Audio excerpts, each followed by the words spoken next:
Buenas tardes. Buenas tardes. Buenas tardes.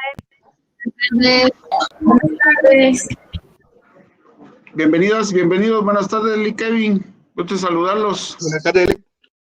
¿Cómo están? ¿Cómo les va?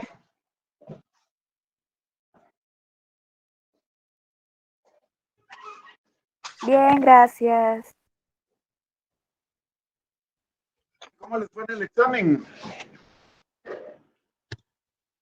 ¿Nos fue bien? Sí. Ese silencio espectral quiere decir que les fue bien. Supongamos. Supongamos, Carla. Supongamos, Marcela. Sí, porque estaba, Vayan bien. por lo menos yo lo vi bastante complicado. ¿Sí? Porque todo lo que estudié no venía. ¿Por qué? ¿Por qué? ¿En qué lo vieron complicado? Como le decía, todo lo que había estudiado, había hecho el simulador, me puse a estudiar el material de apoyo y entre mis apuntes, nada de eso venía. ¿Quién más? ¿Quién más? Yo siento que fue Todos más, están. siento que fue más que el juego de palabras o cómo no lo decía y que había que analizar un montón esas preguntas. Pero el tiempo no daba para eso. Por eso a mí también me fue un poquito difícil. Ok. A ver, ¿quién más? La verdad es que estuvo más o menos, porque casi todo lo que estaba en los capítulos, casi todo eso venía. Pero sí era como un poco como que era controversia porque era como que te tenía que pensar más y había temas que eran como que sería esto o esto, entonces era como que un poco difícil. Pero siento que me fue bien. Muy bien. ¿Quién más? ¿Quién más? Yo igual lo sentí así algo confuso, Lick, pero yo creo que sí era bastante de analizar, pero concuerdo con la compañera que sí sentía que había muy poco tiempo para analizar, ¿verdad? Pero confío en que también me fue bien. Ok.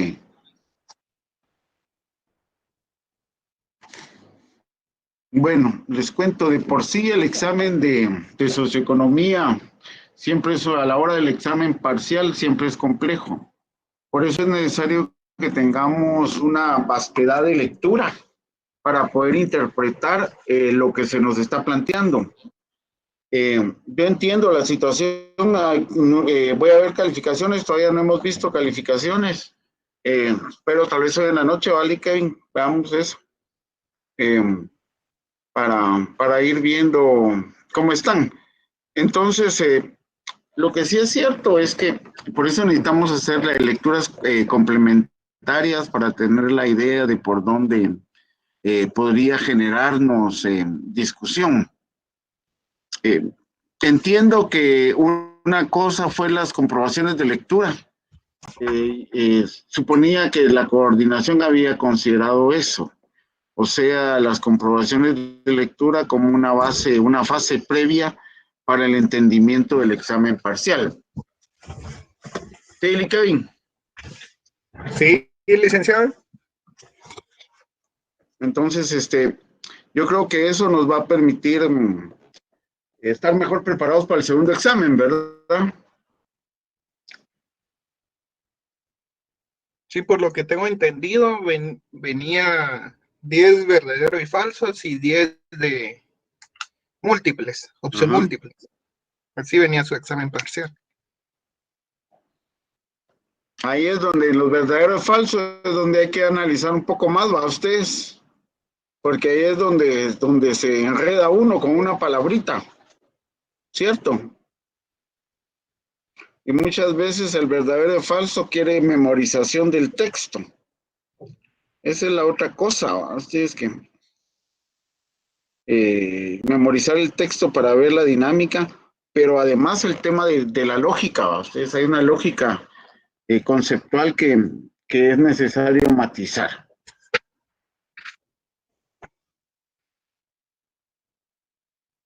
Voy a dar unos minutos para que puedan ingresar más compañeros por el tema de la presentación. ¿Ya tiene la presentación, Lee Kevin? Sí, licenciado. Ok, gracias. Sí.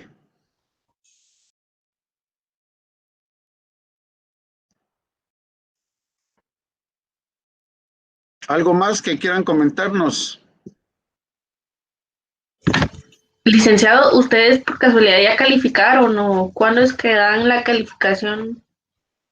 Yo diría, como nosotros no calificamos, sino que es el sistema de una vez quien nos proporciona las calificaciones. Entonces, vamos a revisar las calificaciones y les trasladamos tal y como lo matizaron ustedes en su examen, ¿verdad? Sí, Marcela. Ah, sí. Entonces, como el test es automático, ¿eh? Entonces solo es de que ingresemos al sistema que tenemos para ver las preactas. Así es, ¿vale, Kevin? Sí, así es, licenciado. Siempre en la plataforma RAD con su usuario puede descargar las notas. Así es, sí. Exacto. Y así cuando ya las tengamos tabuladas, las compartimos ahí. Solo mencionarle que como nosotros como docentes hay un reglamento que a partir de, tenemos 10 días hábiles para compartir sus notas. Creo que lo tengan ellos a pendiente también. Sí, yo esperaría que el miércoles ya tengan sus notas, compañeros. Y como ahorita es un poco más complejo, ¿verdad, licenciado? Porque como tenemos que ver el número de orientación o por número de carnet, por ser Sí, tenemos que ver. el primer ingreso nos lleva un poquito más de tiempo, pero sí, esperemos que sí para esta semana.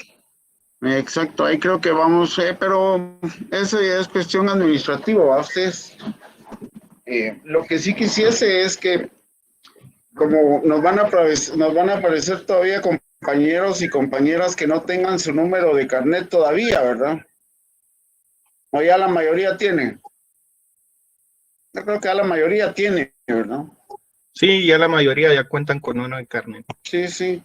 Vamos a ver cómo lo reconoció el sistema y luego revisamos en conjunto con ustedes.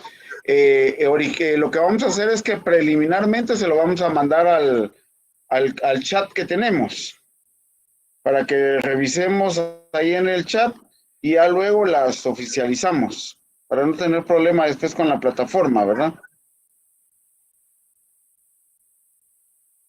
Y para que verifiquen sus datos más que todo también, porque hay compañeros que solo ponen 2021, pero ya no ponen sus otros demás dígitos.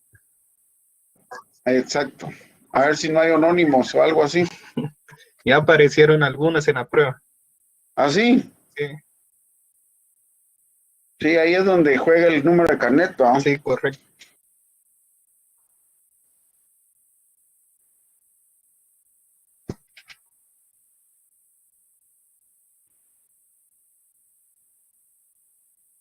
Estamos conectados 140, normalmente en el salón 103 son 155. Okay. Yo digo que podemos iniciar, ¿no? Sí, así es. ¿Usted tiene acceso ahí para que los deje entrar, Lee Kevin? No, licenciado. Entonces, cuando haya el acumulado de los que hacen falta, tal vez me avisan para dejarlos accesar, ¿verdad? Muy bien. ¿Tienen ahí, se mira en la pantalla lo que tenemos, compañeros, compañeras? Sí, Licenciado. Sí, licenciado. licenciado. Vamos a hacer una visión general ya el capítulo 3, ya ustedes lo vieron, vamos a hacer una visión general del 3 y 4, y luego, después de la presentación, vamos a matizar más el texto, ¿va? Para que no tengan problema de la interpretación y del análisis a la hora de entrarle al examen, teniendo la experiencia ya del primer examen parcial, ¿verdad? Ustedes, yo voy a revisar el tema de las preguntas para considerar, ¿verdad? Como ustedes saben, nosotros no hacemos test, ahora ya ni calificamos, solo copiamos el tema de las notas. Lo que sí está en nuestra disponibilidad es el tema de las tareas, ¿verdad? En este curso tenemos que 20 puntos de disposición, ¿y Kevin? Para trabajos. Sí, Sí, más ¿verdad? que 15 todo, y... sí, ¿Perdón? correcto. Más que todo es por participación. Exacto. Ahorita en esta unidad es muy participativa. O sea, ahí tenemos 20 puntos por participación y trabajos. Ahí es lo único que tenemos nosotros la potestad de calificar. De ahí todo lo demás, el test no lo hacemos nosotros ni tampoco calificamos, ¿verdad? Ya eso ya es automático. Para que entendamos, ¿verdad, compañeros, cómo es la dinámica? ¿Estamos en eso? Sí, ¿verdad? Ok. Bien, en lo que vamos a tratar de entender, es el capítulo 4. El capítulo 4, que son sistemas, formación socioeconómica, como sistema social, que es parte del capítulo 4. Aquí entonces vamos a entender que esa formación social, ese sistema, esa base, formación socioeconómica, esta formación social va a tener dos grandes matices. Uno, lo que es la infraestructura, o sea, la base donde están las fuerzas productivas, donde están las relaciones sociales de producción, donde están los medios de producción, donde está la organización de la producción. Esto es lo que vamos a llamar como procesos de trabajo, pero esta parte de acá, eso que está en el círculo ahí matizado, con color morado, ¿verdad? Es lo que vamos a entender como la base económica.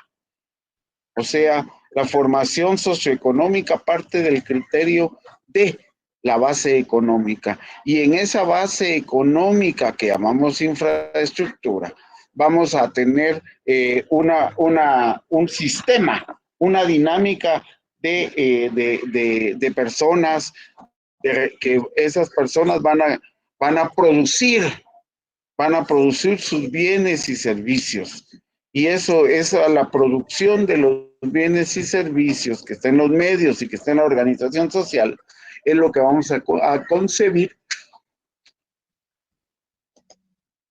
como la base económica. Cada régimen económico, como vamos a ver, ha tenido sus formas distintas de relacionarse, de visualizarse en la dinámica de la producción.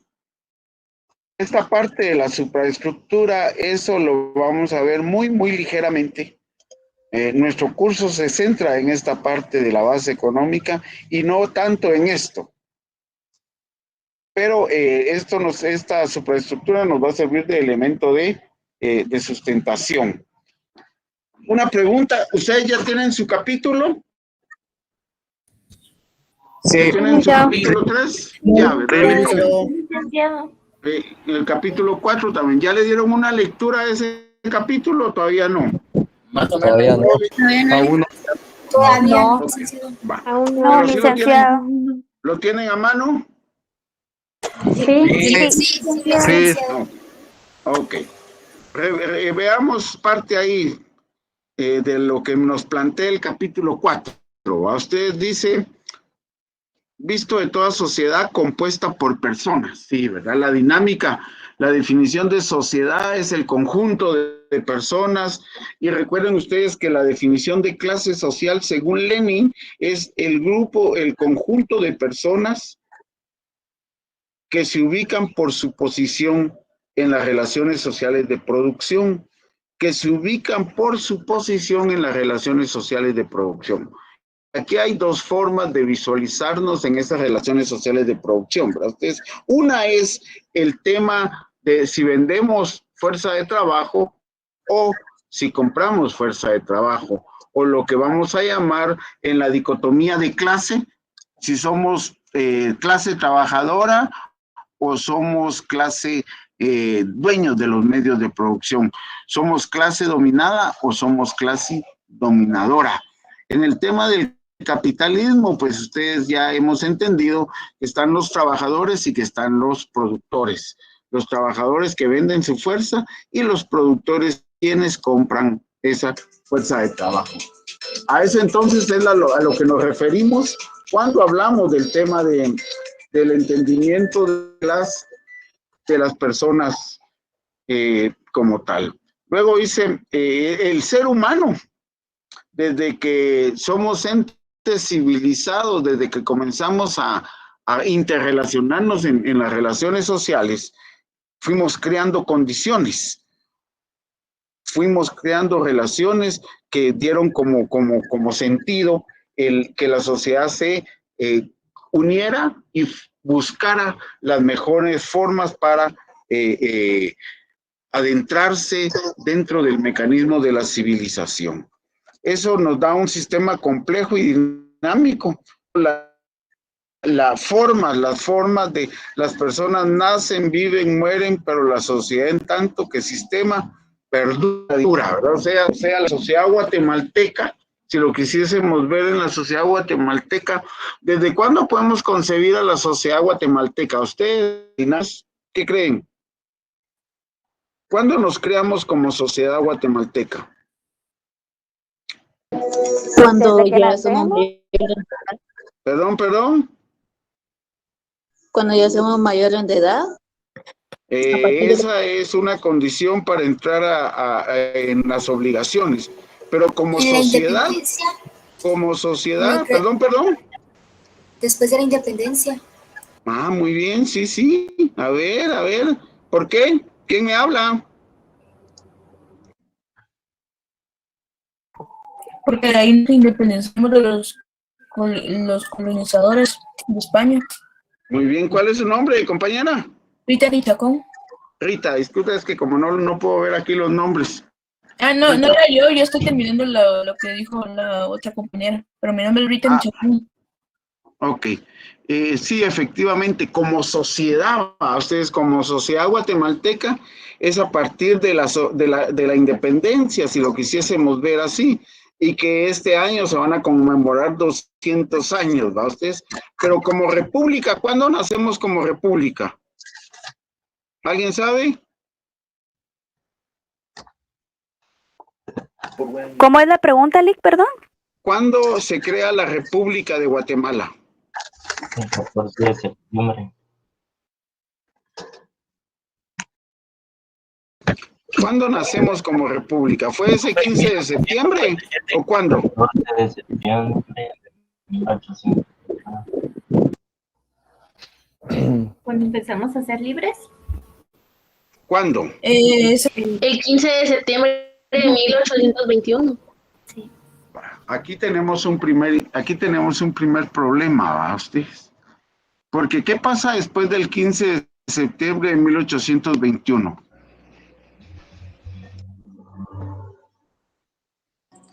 Nos independizamos de España. Nos independizamos de España. Pasamos, 1821, 24, 1928. 5 años estuvimos construyendo la nación guatemalteca, ¿va? La república, intentando crear la república. Licenciado, Sí. Licenciado, buenas tardes. ¿No es el 21 de marzo de 1847? 47, sí, vamos a ver por qué exactamente. Recordemos que después de la independencia nos anexamos a México, al virreinato de Iturbide, al reino de Iturbide, ¿cierto? O sea, nos liberamos de España, o sea, no nos liberamos, lo que pasa es que fue una componenda de los criollos para no pagar el impuesto a España, porque estaba el impuesto del quinto real, que era que los criollos pagaban ante el rey de España. Entonces los criollos dijeron, bueno, ¿cómo vamos a estarle tributando a alguien que ni conocemos? ¿Cómo vamos a estar tributando a una persona que está del otro lado del río, del mar, a ustedes? Y entonces comenzaron a ver la necesidad de ya no pagar impuesto. Esa es una conducta que hasta el día de hoy se ha mantenido en la sociedad guatemalteca. Si bien es cierto, el hecho de no pagar impuestos en ninguna sociedad le gusta, pero hay sociedades como la nuestra donde esa condición ha permanecido históricamente hasta el día de hoy, el hecho de evadir impuestos. Pues igual sucedió en aquella época. En 1821, lo que se da es un conflicto de intereses hacia la corona. Entonces, demandamos la independencia de España, que además era una condición que venía de la América Latina, de América del Sur. O sea, México se había independizado antes. Recuerden que en ese tiempo no había internet ni celulares, entonces las noticias llegaban por correo, y el correo muchas veces era a caballo y otras veces a pie. O sea, tardaban semanas, meses, días en comunicar una noticia. Entonces, cuando México se independiza de España, también pasó mucho tiempo, o Perú, que fue otra de las grandes colonias españolas. El hecho es que Guatemala se independiza de España, pero inmediatamente se une al reino de Iturbide, o sea, al reino mexicano, que estaba en su condición de imperio que estaba sometido a condiciones de dominación también. Entonces, inmediatamente nos pasamos a ser parte del reino de Iturbide,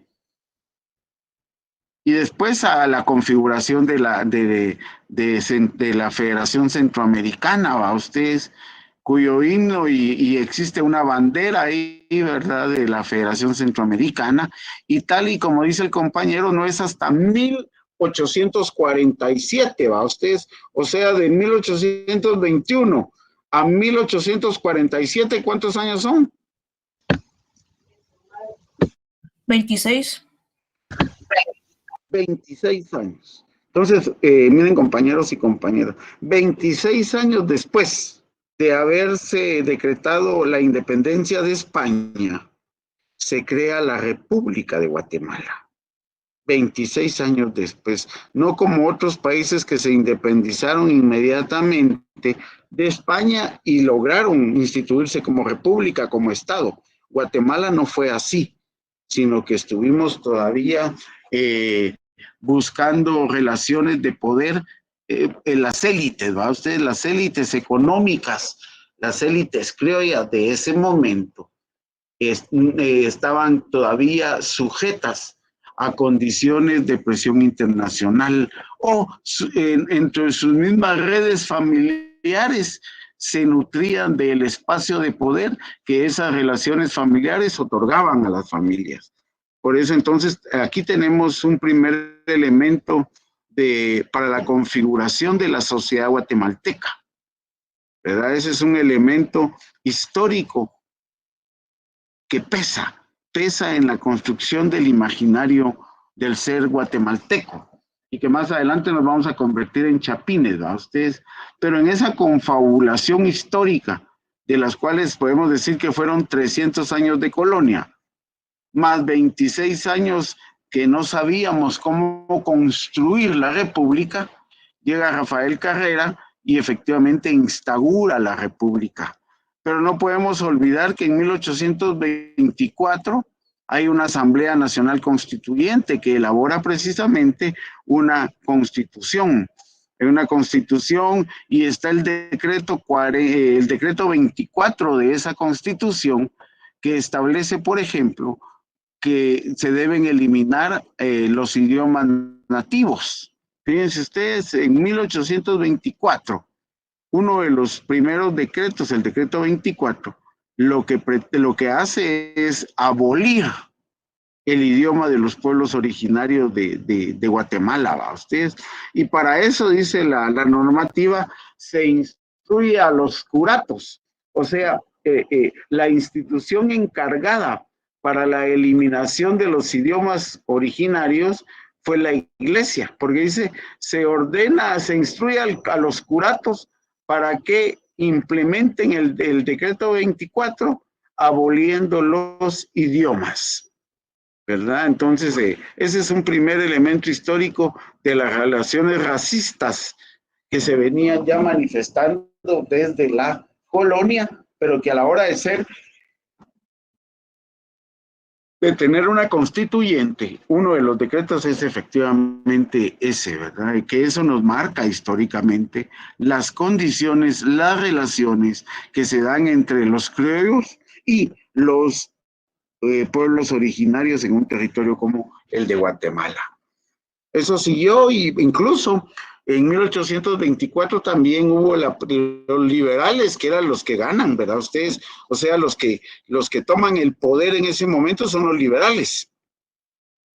Los liberales, los que habían propuesto parte de la independencia del país, toman el poder y aparte del decreto 24 que marca la estructura mental racista, hay otros decretos como el decreto del Código de Livingston. El Código de Livingston era el sistema de aplicación carcelario a ustedes, y ese Código de Livingston, que es el sistema de carcelario de la aplicación de la condena, establecía Bartolinas, ¿verdad? No tardó mucho ese código llamado de Livingston, el sistema carcelario como tal. Pero hubo otro acontecimiento significativo, que fue un mecanismo, yo le llamo de apropiación de capital, que fue la expulsión de los jesuitas del país. ¿Cuántas veces expulsaron a los jesuitas del país, compañeros? ¿Saben ustedes? Aparte de 1824, ¿en qué otro año se expulsan a los jesuitas? ¿Alguien sabe? ¿1828? ¿Perdón? ¿1828? No. ¿Qué otro año? A ver. No, ¿En qué licenciado, otro no año? sé. ¿Perdón? Para ser sincera, no sé. Vale, ahorita vamos a ver. ¿Alguien sabe en qué otro año fueron expulsados los jesuitas? 1871. Ah, muy bien. ¿Qué periodo es ese, compañero?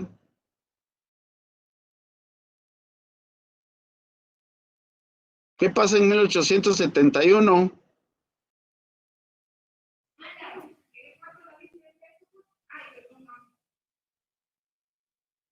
¿Qué pasa en 1871? La reforma liberal. La reforma liberal, ¿va usted? La revolución liberal. La revolución liberal que introduce la agroexportación del café, ¿verdad ustedes? O sea, la reforma liberal es la introducción de la producción de café para la exportación. Bueno, vamos a entender eso. Bueno, ok. En 1824 entonces se expulsa a los jesuitas. ¿Pero por qué se expulsan a los jesuitas? Era para apropiarse de las tierras que los jesuitas tienen, ¿verdad? En 1847 con Rafael Carrera, entonces nuevamente se permite el ingreso de los jesuitas al país, ¿verdad? Y retoman nuevamente las propiedades. En 1872, 71, 72, Justo Rufino Barrios nuevamente los expulsa y se apropia de las tierras, y esas tierras son repartidas.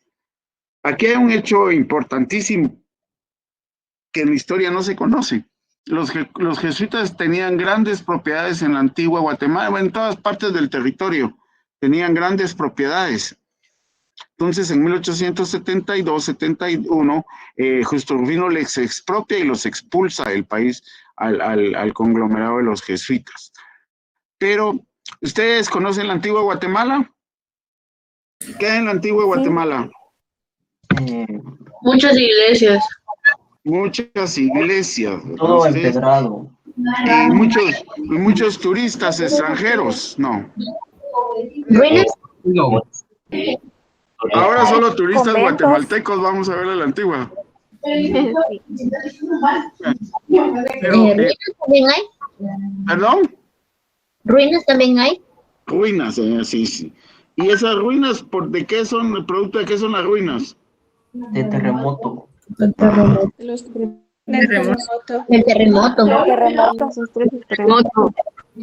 Ok, pero no todas las iglesias que están destruidas son producto del terremoto.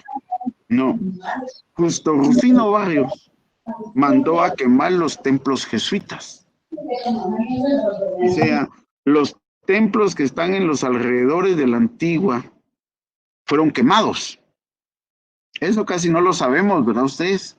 Solo sabemos que la antigua se destruyó y que hay ruinas producto del terremoto de 1876, ¿verdad ustedes? Pero poco sabemos de que muchos de los templos jesuitas en Antigua fueron quemados, ¿verdad? Y eso fue para que salieran expulsados los jesuitas, ¿verdad? O sea, los jesuitas no salieron con el decreto de expulsión, no. Justo Rufino Barrios tuvo que quemar los templos jesuitas para poder expulsarlos del país. ¿Y por qué? Bueno, porque había un pleito a ustedes entre Justo Rufino Barrios, entre los liberales, porque los jesuitas manejaban la economía, manejaban la estructura ideológica de las condiciones de dominación que la iglesia históricamente ha tenido aquí en varias partes del mundo. Entonces, ese fenómeno de los jesuitas es interesantísimo poder analizarlo, entrar al análisis del papel de los jesuitas en este país. ¿El Papa Francisco a qué secta pertenece? Una pregunta, Lick, disculpe. Los jesuitas, perdón, lo dije mal, son casi como los obispos, como los padres de aquí, de Guatemala, algo así, ¿no? Era una secta religiosa, una fracción de la iglesia. Por eso les preguntaba, una orden religiosa se llama. ¿El Papa Francisco a qué orden religiosa pertenece?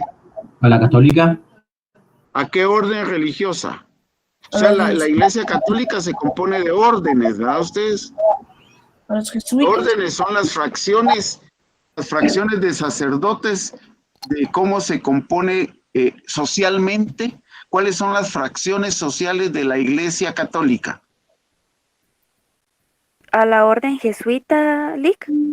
Jesuita, a la orden franciscana, a la orden dominicos, ¿verdad? Y uno encuentra una serie de estructuras sociales dentro de la iglesia católica, ¿verdad?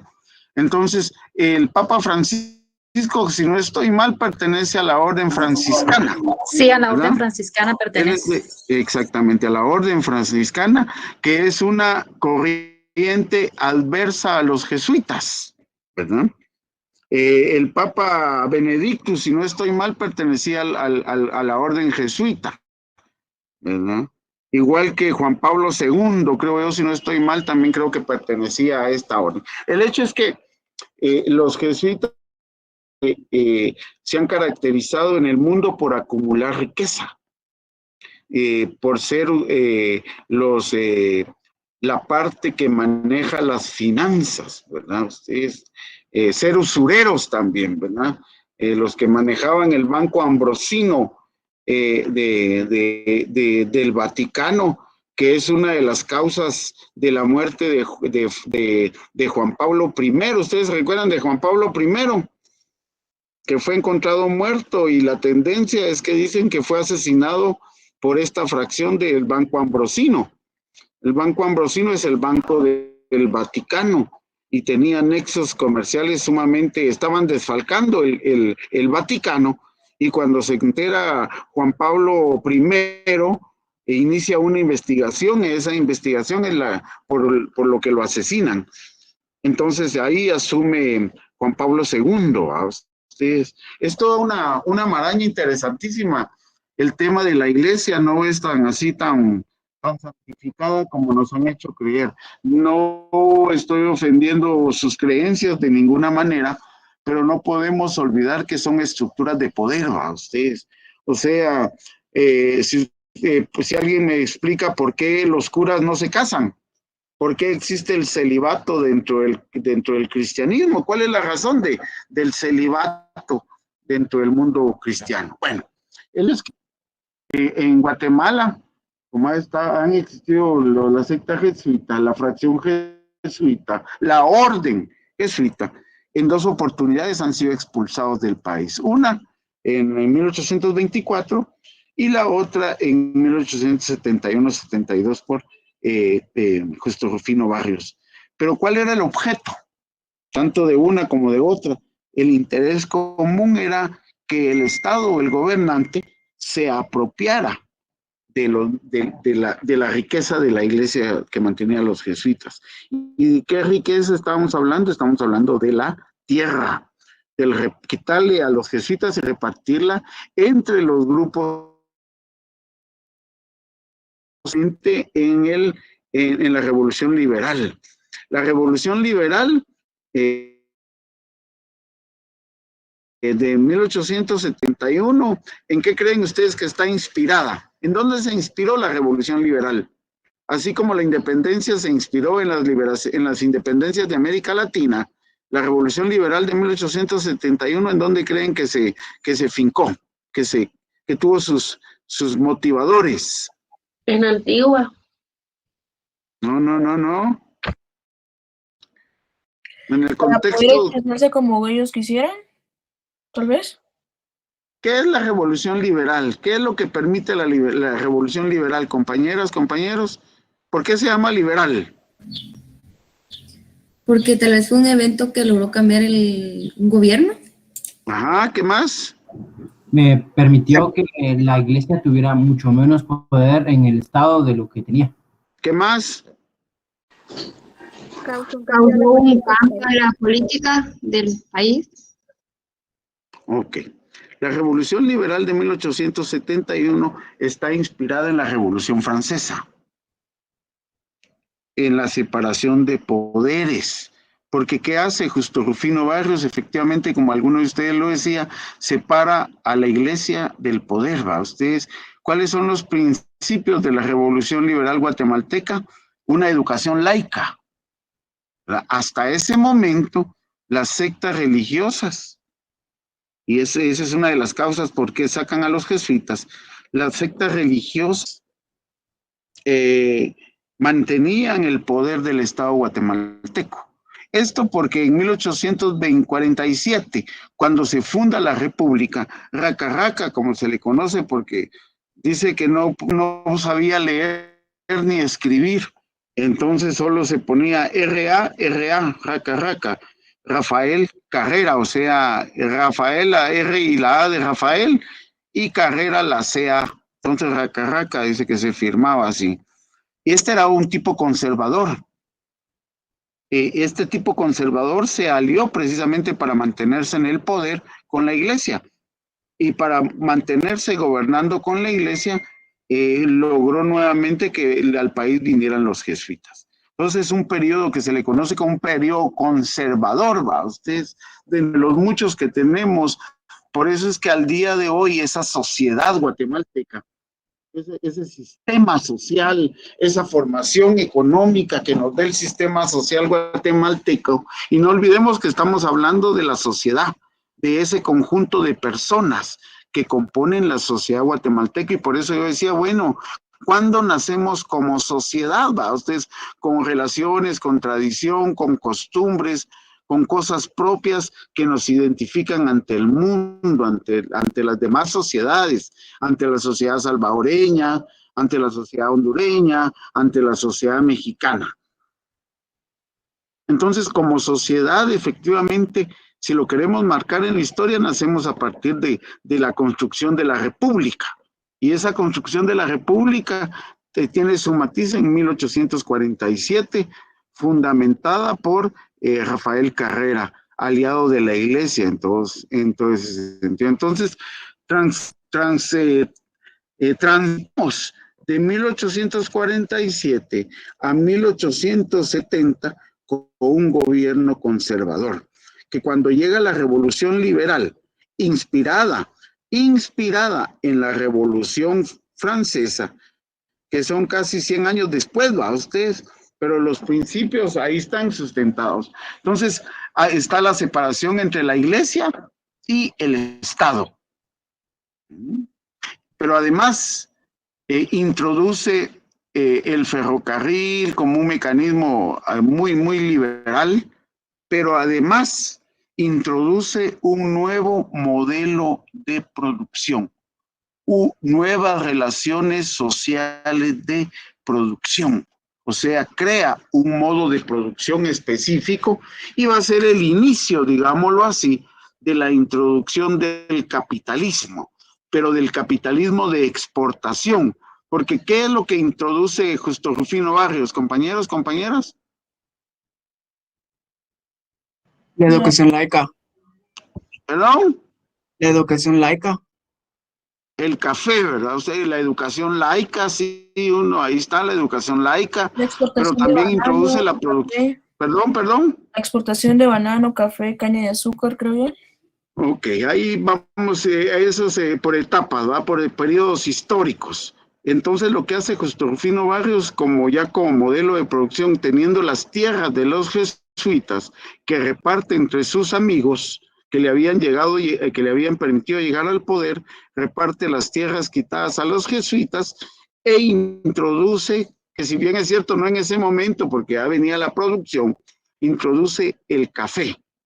Y es hasta el día de hoy uno de los productos de exportación, ¿va? Ustedes, o sea, de 1873, 74 a la fecha, hemos tenido un modo de producción, como decimos, un modo de producción de exportación.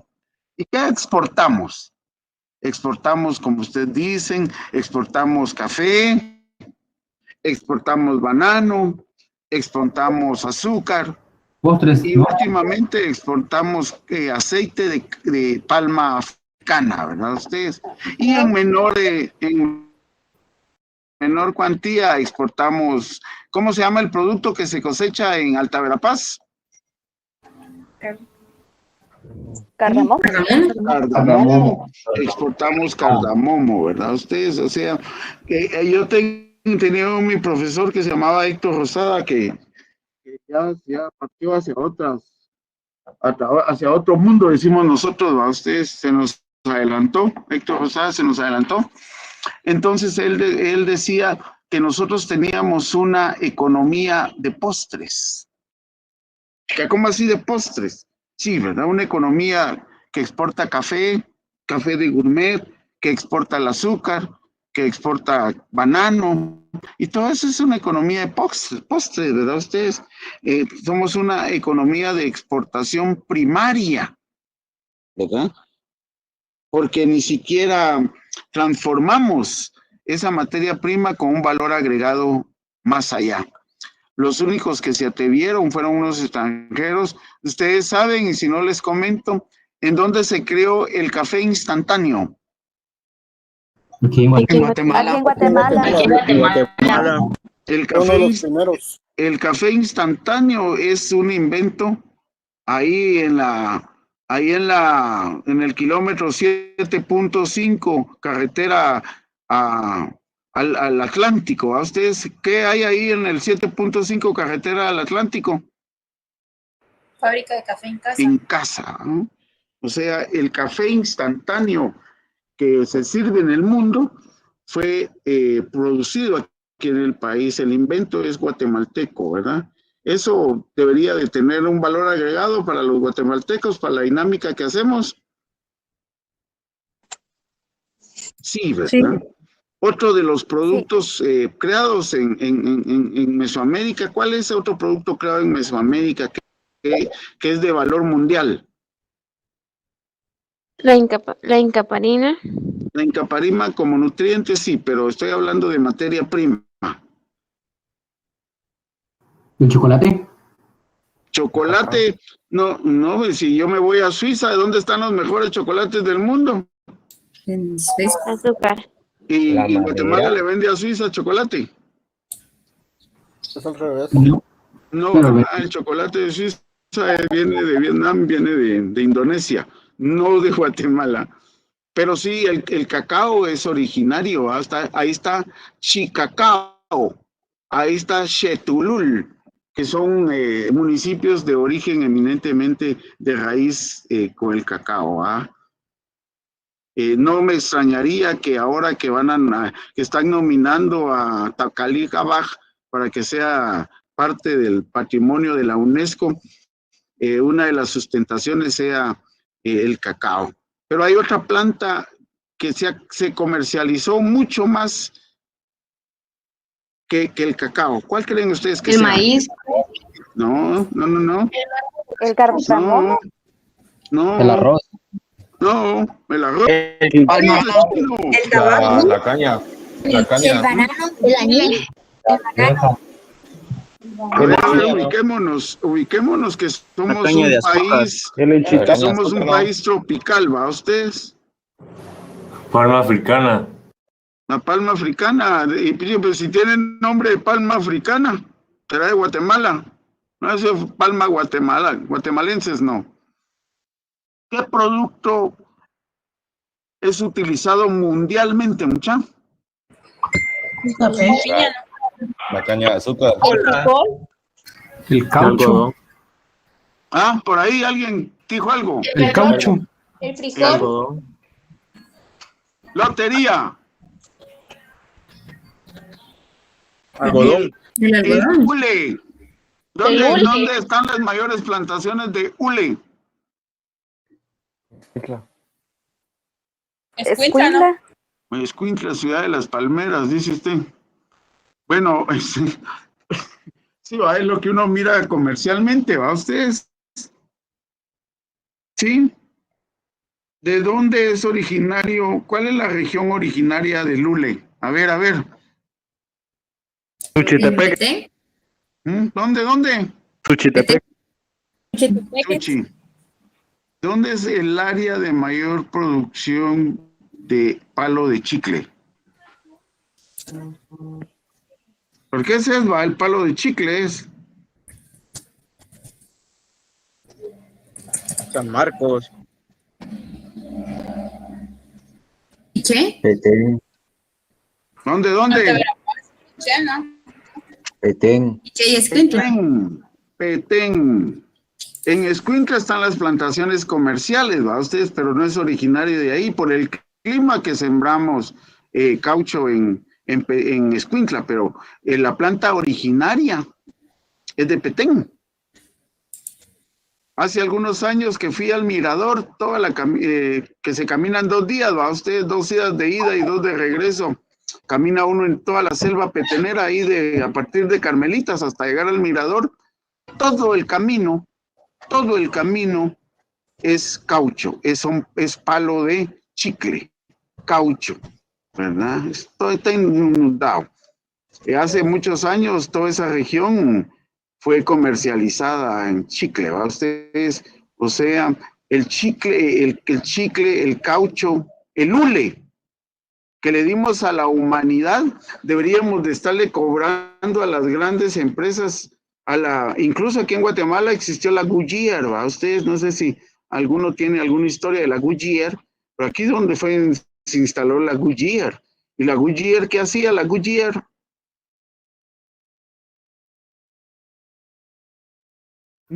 ¿Qué hacía la Goodyear? Goodyear hace llantas. Fabricación de llantas. Llantas, ¿va? Ustedes, llantas. Neumáticos. Ah, sí. Yo hace hace 2 años platicaba con alguna gente de los medios de producción en este país y dentro de ellos estaban los de la gremial de hule, ¿va? Ustedes. Y yo les decía, miren, yo no sé quiénes de ustedes conocen el proceso de elaboración del caucho, del hule. ¿Cómo se recoge el hule? ¿Cómo se cosecha el hule? Yo les decía, miren, señores, deberíamos empezar desde el estado primitivo al estado industrial. Deberíamos de hacer un convenio con una empresa de automóviles, que es la General Motors, por poner un nombre.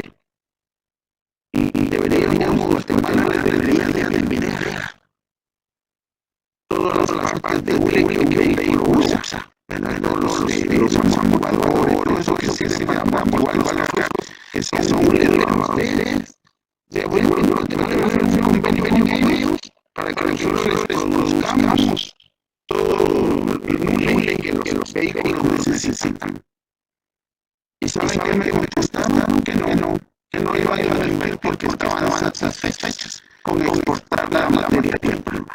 Esa es la mentalidad del empresario guatemalteco, de ese empresario, de ese guatemalteco, creo yo, que sale de la independencia de España en 1821, pero que en 1827 se anexa al reino de Iturbide, a otro reino. Esa es la mentalidad. Lo peor es que, como le digo, hasta el día de hoy se mantiene.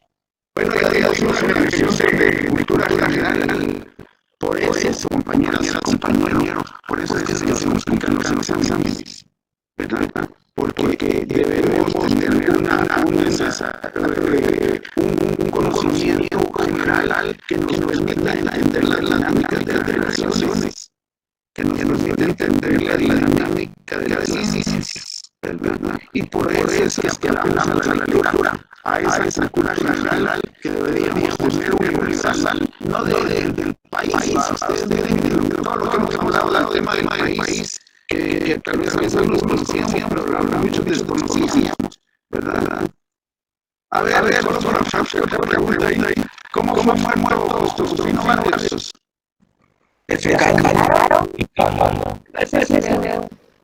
¿Cómo fue asesinado? Defecando desde la espalda y defecando. ¿Cómo se llama el puerto que está en la costa atlántica?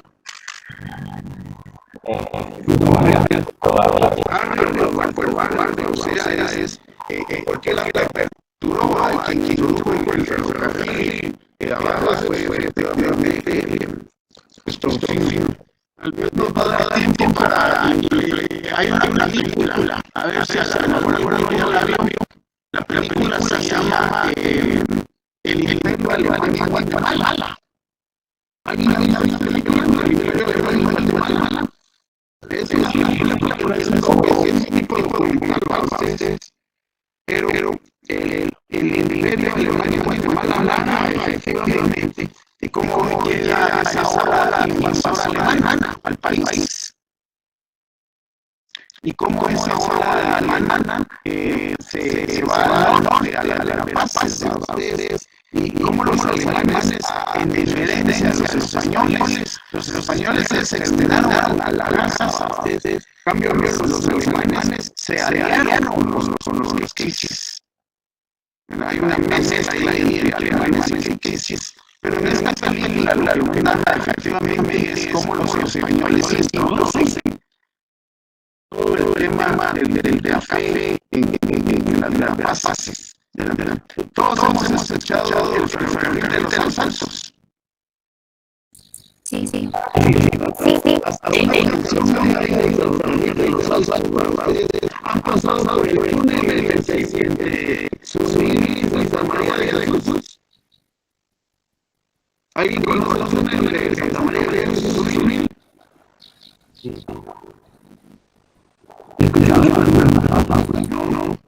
No conocen ustedes.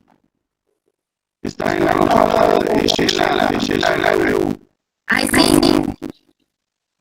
Es el túnel fue creado originalmente para el ferrocarril de los Altos. O sea, salía de que Santa Ana iba mucho tiempo, estuvo la zona militar de la estación del tren y llegaba hasta Ayuntla, la Pachula.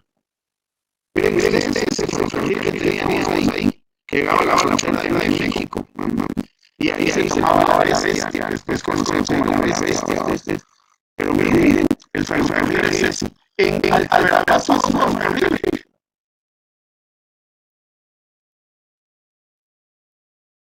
No conocemos nada. Y ahí el ferrocarril de los Bajos se llamaba. Y era el ferrocarril que crearon los alemanes para transportar el café de Verapaz hacia el puerto Barrios. Y ahí hay un ferrocarril. No sé quiénes han visitado Verapaz. Ahí en el centro comercial San Magdalena. Hay fotografías de las fotografías del ferrocarril ese. Ustedes, ¿y qué pasó con los ferrocarriles en este país? Otro día les cuento cómo el ferrocarril y los problemas legales que existen alrededor de ello. ¿Qué quiero decir con esto, compañeros y compañeras? Que tenemos todo un desarrollo histórico en el país que no se nos ha enseñado. Y entonces, como no se nos ha enseñado esa relación histórica del país, efectivamente, muchos no le tenemos amor ni a la concentración social de la cual somos parte. Entonces, vemos que se con fuerzas productivas, la relación del café, el café, la caña de azúcar, el algodón, el cardamomo, ¿verdad? Que son las relaciones de producción media, de producción centrado en la agricultura, pero un tipo de agricultura especial que es la agricultura para la exportación, una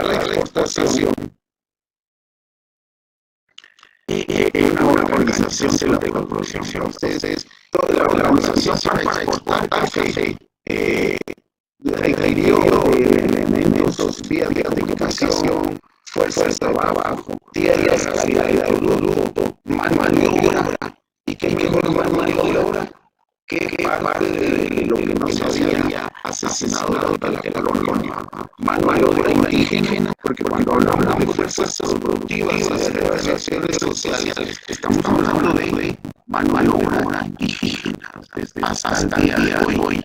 Quienes cosechan la planta africana, quienes cosechan café, quienes cosechan el algodón, quienes cosechan el cardamomo, quienes cortan la caña. Entonces, cuando uno regresa ese modelo de producción matemático sustentado en la agroexportación, que comienza sus bases en 1873 con la Revolución Liberal, que introduce primero el tema de la educación laica, el tema de la separación del Estado de la Iglesia. Ustedes saben dónde está la iglesia no católica que Justino Vargas introduce.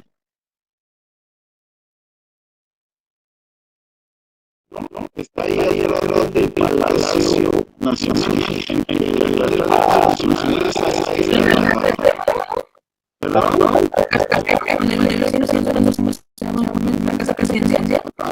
Igual Plaza Presidencial, ustedes ahí está la primera iglesia que se funda en Guatemala para hacer la contraparte a la catedral, o sea, Justino Vargas dijo, bueno, la es laica, pero la religión también debemos tener otras religiones, otras sectas religiosas. Entonces a los presbiterianos se fundan ahí la iglesia presbiteriana, que está ahí atrás de la iglesia, atrás de la costado de la cascada.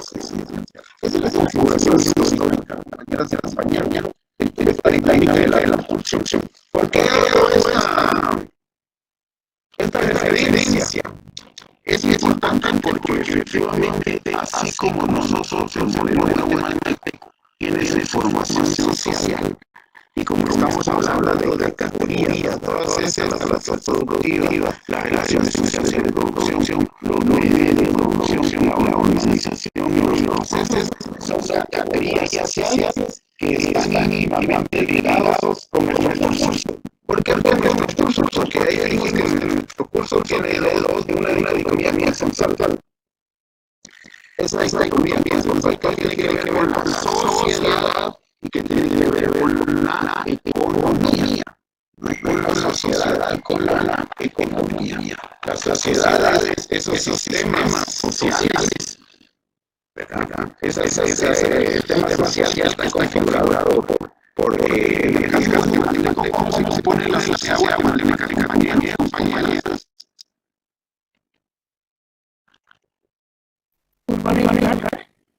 Es una descripción que está haciendo ya está un poco en desuso para algunos, pero sigue siendo válida. Pero la sociedad no se compone.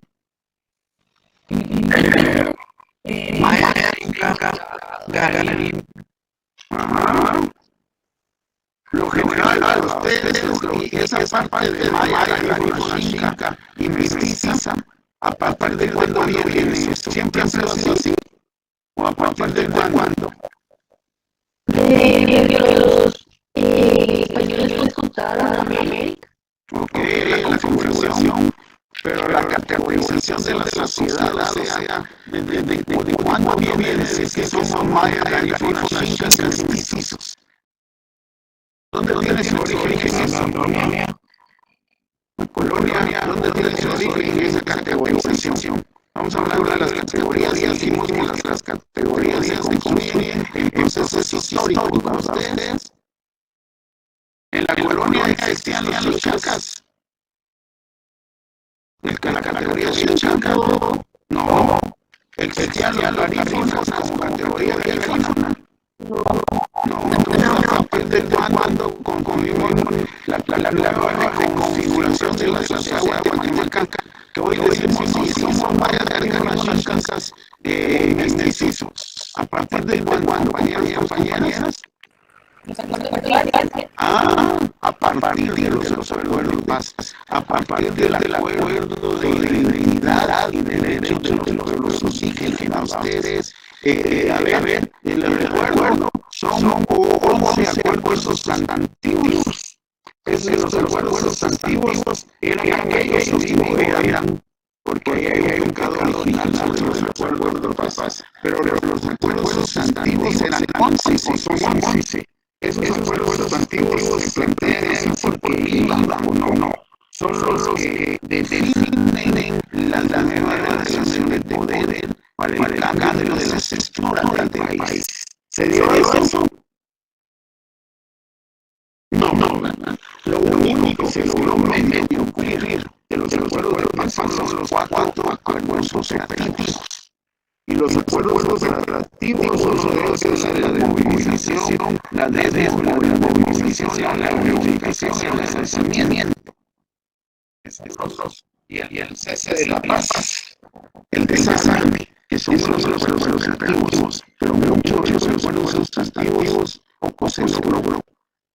Tal vez una de las instituciones más reales y que es importante que lo conozcamos de los acuerdos de paz dentro del sistema de justicia, en lo que conocemos como la defensa pública penal. El Instituto de la Defensa Pública Penal es una de las pocas instituciones que es fruto de los acuerdos de paz. Es dentro del centro de justicia.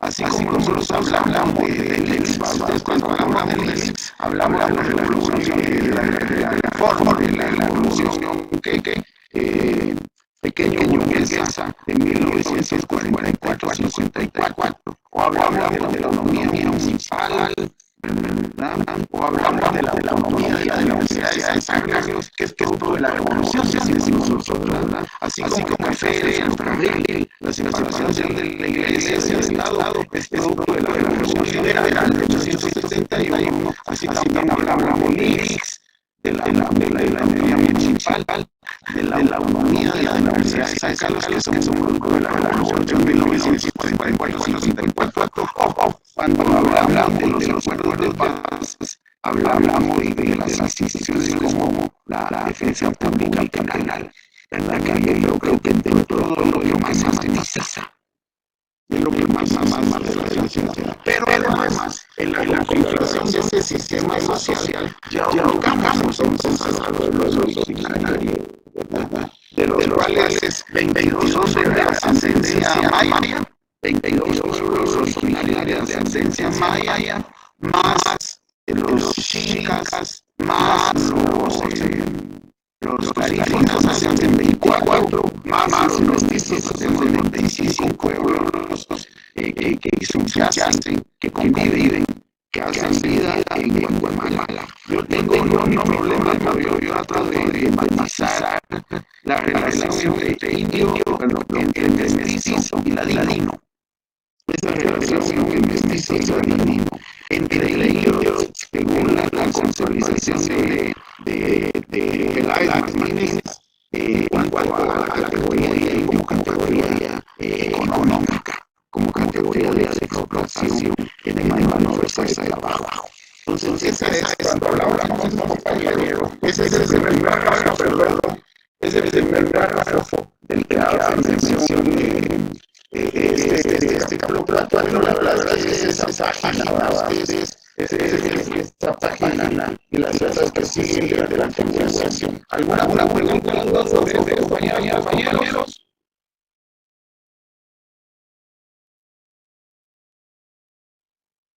Algo que quieran comentar, sin amor.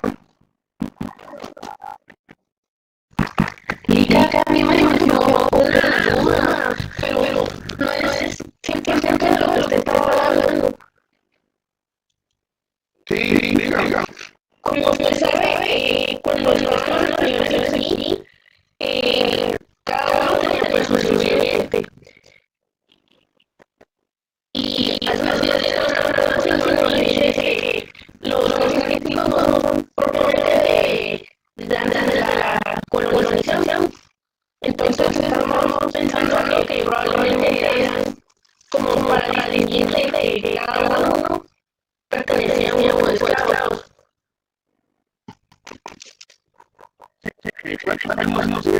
Colonia. ¿Cuántos años tenemos colonia? 26.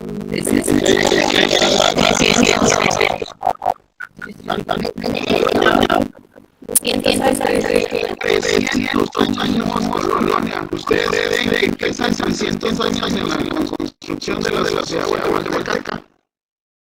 Sí. ¿Cuántos años según estos, cuando digo estos abuelos, cuántos años llevamos de independencia? Para ellos. No sé, 200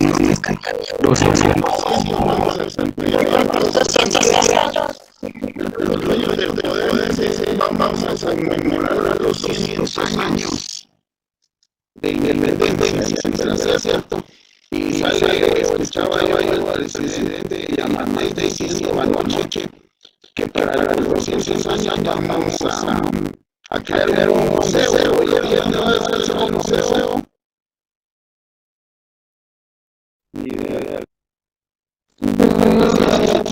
Decía siempre que se iba a quedar ahí en el antiguo Guatemala. A mí se me hace por lo que debe escuchar que el nuevo museo y que ahora está avanzada la construcción de este templo es el que está en la salida de la antigua y a un costado de lo que habla. Han oído eso de lugar ahí en la fuente de la antigua y ahí es donde se solinera para la palabra Perdón.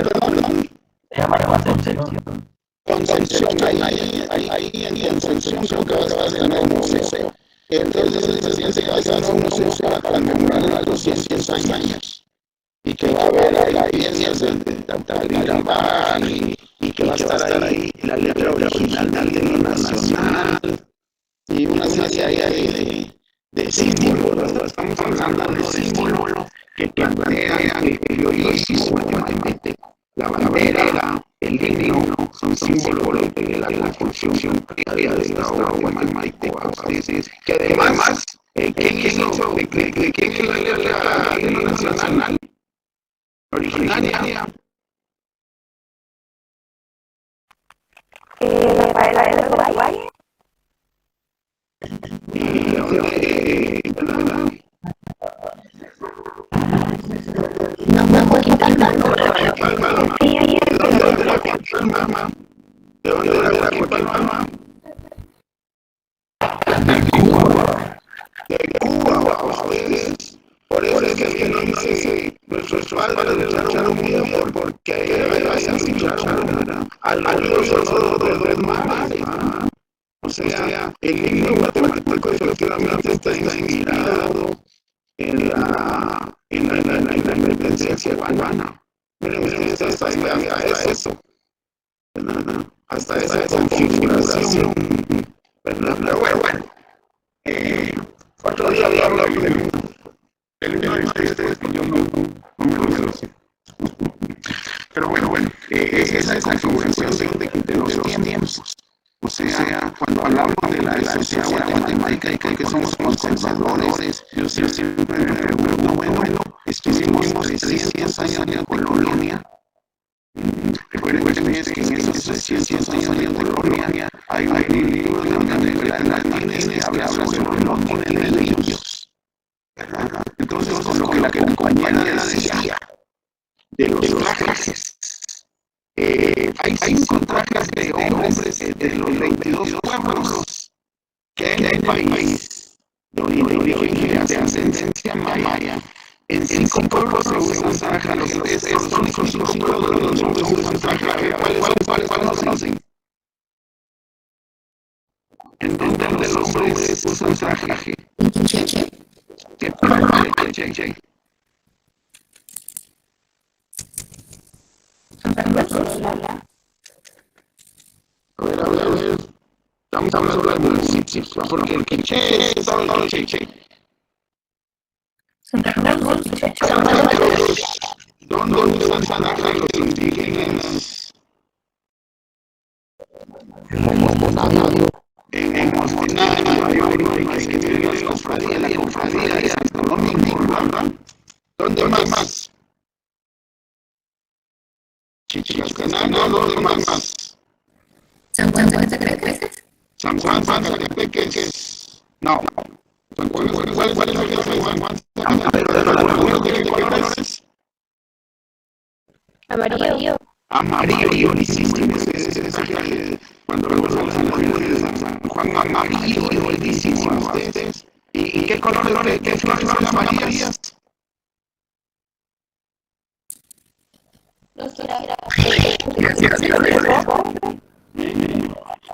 Pues estoy hablando de hombres, no de mujeres, estoy hablando de la gente de hombres. Por lo que la compañera me lo preguntaba.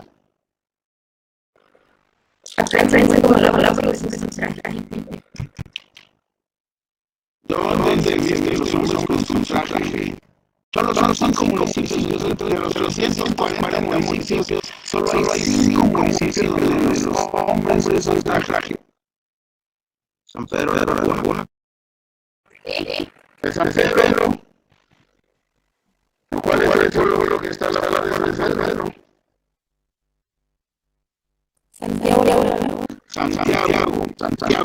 Santiago tiene traje. ¿Sí? ¿Dónde más? Sololá. ¿Dónde es Sololá?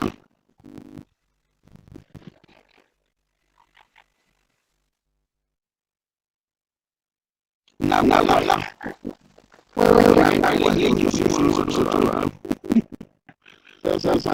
Nahualá. Chichi. Todos los santos. Y San Juan Agatán. San Juan Agatán, ¿dónde está San Juan Agatán?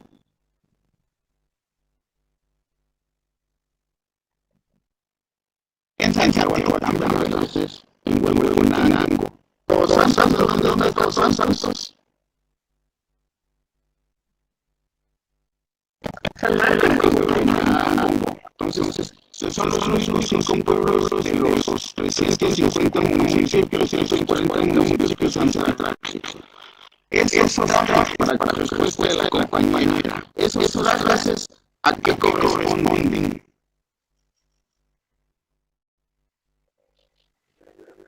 A la cultura. ¿De quién? De nosotros. Del pueblo. No.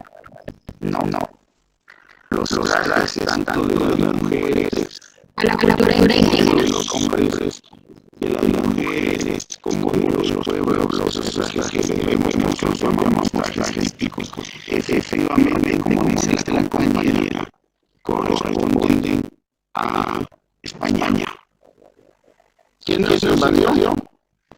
En sus trajes. ¿Y por qué para diferenciarnos? Para como dice la compañera, efectivamente, aquí hubo un periodo de esclavitud. Los pueblos de ellos, el reparto de pueblos de ellos que corresponde a eso. O sea, la construcción de la sociedad guatemalteca y las formas a las que fueron sometidos los pueblos originarios, las mujeres, especialmente las mujeres, durante la colonia, es realmente aterrador. Y él fue con la iglesia, ¿verdad? Yo tengo una amiga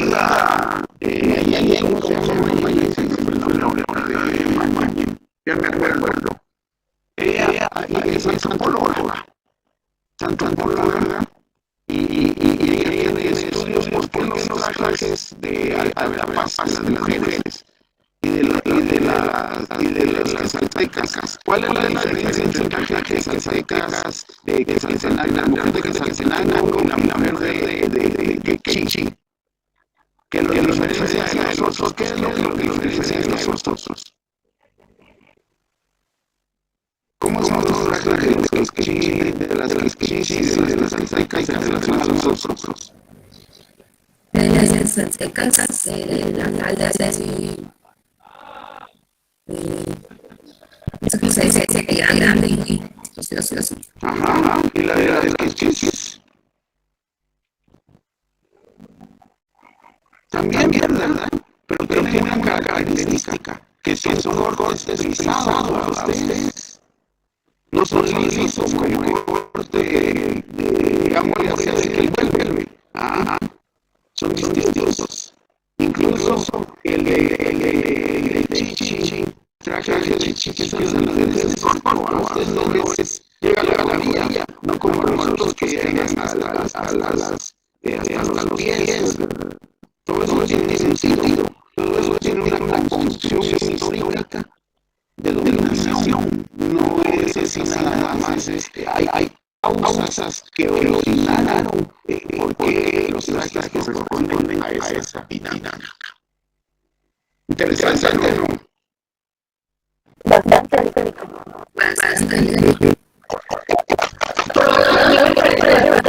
Por cómo es algo cultural y es algo hermoso, si al final se refiere a la gente. Así es fruto de la iluminación, compañera. Pero es lo que vendemos ustedes, esa cultura. Bueno, pero es que aquí hay algo para que no sea tan frustrante, compañera. Tenemos un origen de reino, de gran cultura. La cultura mesoamericana dentro de la maya es uno de los 5 pueblos del mundo hoy. Y aquí no estoy hablando mi corazón de matemáticos universal. Tenemos una de las 5 culturas más grandes del universo, del globo terráqueo, que es la maya. ¿Por qué me atrevo a decir eso? A ver, porque las grandes culturas construyen su historia sobre mitología. Y los mayas tienen mitología, los mexicanos tienen mitología. Sí, eso es lo que nos hace ser grandes. Y cuando nosotros observamos esa mitología, que no la han podido, que la quisieron quitar, que hicieron en Torquemada, en las casas, ¿verdad? En San Cristóbal, las casas que hizo Torquemada, que hizo en Fray Bartolomé, en San Cristóbal, ¿cómo se llama? En San Cristóbal, las casas. ¿Qué hizo? Que ustedes recopilaron todos los códices, todas las obras literarias de las culturas mexicanas y las plasmaron. Lo poco que se salvó está ahí en los códices a ustedes. Y cuando uno revisa los códices, no sé cuántos de ustedes se han dado por curiosidad de averiguar quiénes somos, por curiosidad de revisar el códice. Y son códices, son como textos para la cultura, textos para la geología, textos para la astronomía. Esos son códices, son codificaciones, como manuales para entender cosmos, manuales para entender la ciencia, la agricultura, manuales para entender la relación con el universo. Esos son, ¿verdad? La forma en que se crearon el hombre y la mujer, plasmaban un poco. Y por eso estaba interesadísimo ir a conocer el mirador para ver el grifo de los gemelos emergiendo a ustedes y que sí es real. Entonces, eso corresponde a esa gran mitología. Pero ¿qué hizo dominación. La dominación de esos 300 años que hizo fue efectivamente borrarnos del mapa, borrarnos nuestras relaciones de poder. Entonces, esa formación social que tiene esa infraestructura, que tiene relaciones jurídico-ideológicas, que se marca como grandes diseños. Miren, aquí estos dos símbolos, el símbolo amarillo y el azul, es como se interrelaciona. Aquí vemos la separación, que contiene solo el modelo, los procesos de trabajo. Este cuadro muestra los procesos de relación que vamos a estudiar acá, que es la base económica. Eso es lo que vamos a estudiar de aquí en adelante. Esta parte de acá. Esto es la forma en que el poder se ejerce. La parte amarilla, y la parte de los procesos, cómo se interrelaciona. Esta parte la vamos a ver en un curso que se llama Economía Política. La parte de la relación de economía política. Y esta parte de la estructura la vamos a ver en otro curso que se llama Introducción a la Ciencia Política. Esta parte de ahí acá. O sea, aquí está contenido los tres cursos. La socioeconomía, la economía política y la ciencia política, que son los tres cursos que realizamos dos veces para el área común. Entonces, esa es la dinámica que tenemos, compañeros y compañeras. Un poco complejo, ¿no?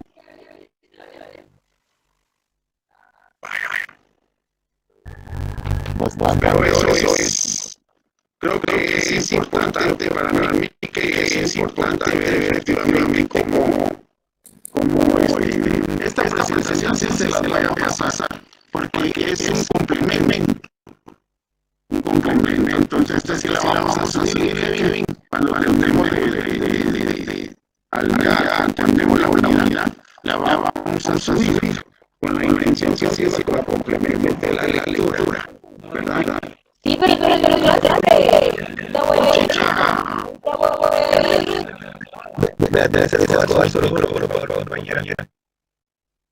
Beatriz es esa de centro familiar, nosotros la vamos a usar en este histórico. Bueno, entonces lo vamos a dejar ahí para que nos pasamos al segundo curso. Todo esto que les han planteado, compañeras y compañeros, es para que ustedes tengan una visión global de lo que son las relaciones sociales, lo que es la formación, lo que es la sociedad, y cómo la sociedad es un sistema de diversidad de acciones, en ese sistema que incluye cultura, en ese sistema que incluye relaciones sociales de producción, cómo creamos esas relaciones sociales de producción, y que en nuestro país lo podemos basar históricamente cuando hablamos de colonia, cuando hablamos de la poscolonia, cuando hablamos del periodo conservador y del periodo liberal. Todo eso es el sistema social que compone la sociedad guatemalteca y que nos da las relaciones sociales de producción, fuerzas productivas que nos vamos a ir categorizando. ¿De acuerdo? Estén bien. Comiencen a leer el capítulo, por favor. Gracias.